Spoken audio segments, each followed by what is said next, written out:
over a year ago, in reading a Thomas Flanagan novel, I came across his reference to wake games, an Irish ritual, or a set of dramas that are performed at a wake. And this really interested me because it supplied numerous metaphors that I could employ to produce, visual work. The four larger works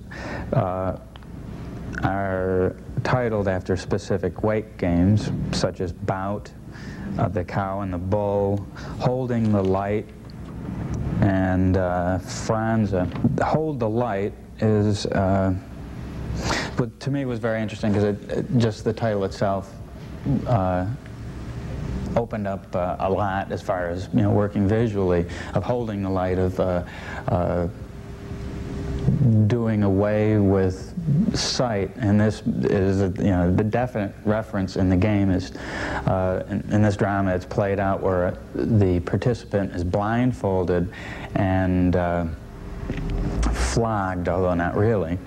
And this has been seen as somewhat profane because a lot of these games do seem to make fun of Catholic tradition, and you have to realize that these games were around a lot longer than Roman Catholicism in Ireland, that they really refer to the pagan past of Ireland. In this performance, reference is made, or at least it is seen as making a profane reference to the Passion of Christ.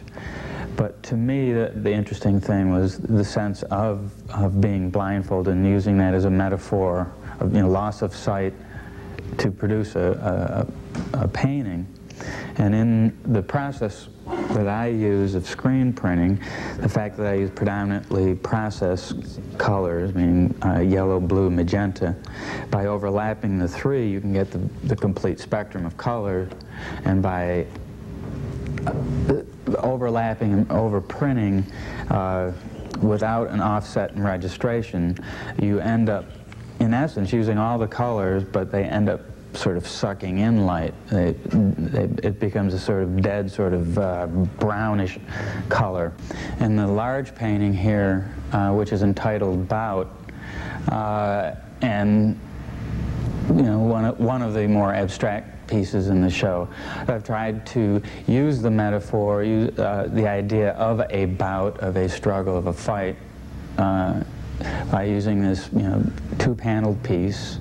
A major concern for me is really the struggle between foreground and background, and something that's interested me for a number of years, and I think has interested painters for centuries, and certainly within the last 50, 60 years, during the history of abstraction, the notion of getting to the point where there is no foreground background, so that there is no reference to a space or a picture plane.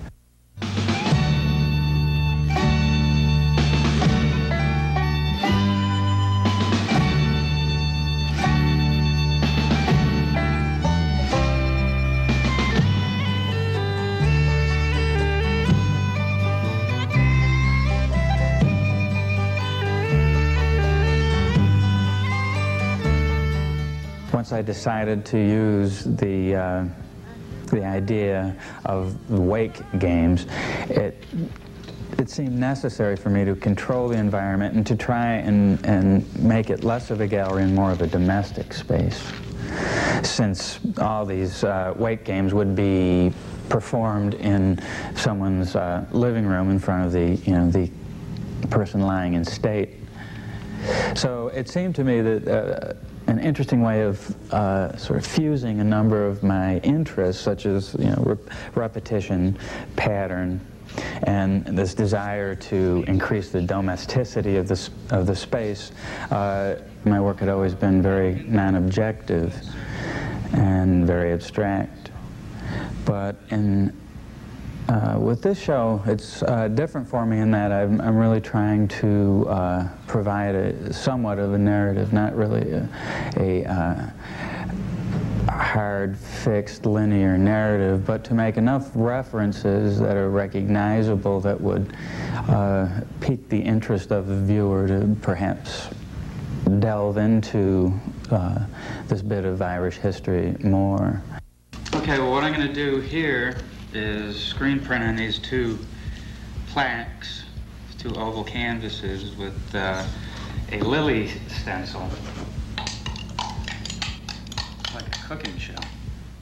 The way I work now really has been informed by, God knows how many years of education, and the whole time I was studying painting, I also studied printmaking.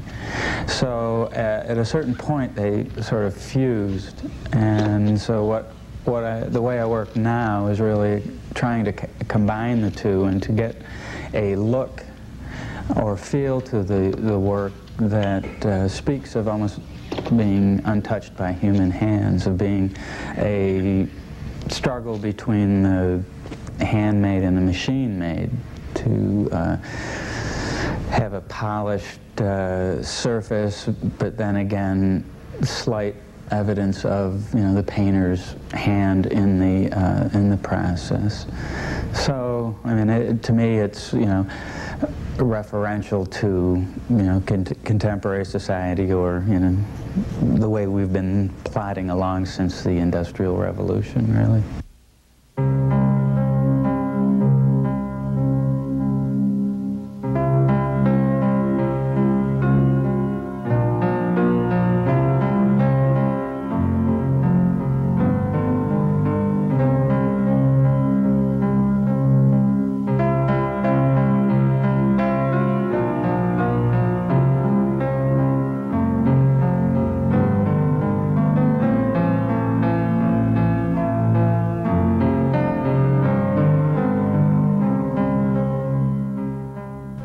It's interesting to talk about almost non-political work in the context of doing a show about Ireland, because so much of Irish history has dealt with the troubles, the struggles. So with this show, I'm more interested in romanticizing the romantic. Irish Americans have, this field of clover and shamrock, starry plow view of Ireland, without delving into the